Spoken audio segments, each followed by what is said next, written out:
بسم اللہ الرحمن الرحیم۔ عورتوں پر جادو کے اثرات۔ عورتوں پر زیادہ جادو کے اثرات کیوں؟ عورت کا جڑ سے نکلا کوئی بال لیں، اسے کسی گندی نالی میں ڈال دیں، 1-2 دن بعد دیکھیں وہ سانپ بن کر چل رہا ہوگا۔ تنکے کی مدد سے اوپر کریں تو پھر بال بن جائے گا۔ دنیا کا مضبوط ترین جادو جڑ سے نکلے بالوں سے کیا جاتا ہے۔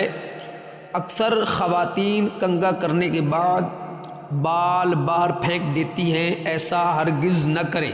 ان بالوں کو قینچی سے کاٹ کر پھینکیں، کاٹے بال پر جادو نہیں ہوتا۔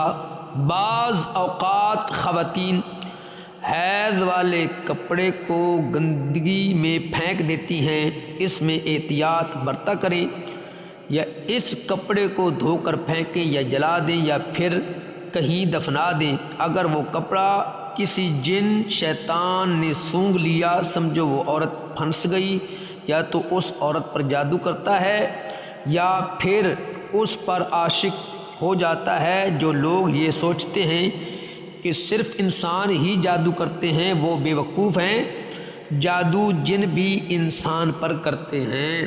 رب تعالی ہم سب کو شر شیطان اور شر انسان سے نجات عطا فرمائے، نیک اعمال کرنے کی توفیق عطا فرمائے، دین اسلام پر چلنے، اس پر عمل کرنے، دوسرے مسلمانوں تک پہنچانے کی توفیق عطا فرمائے۔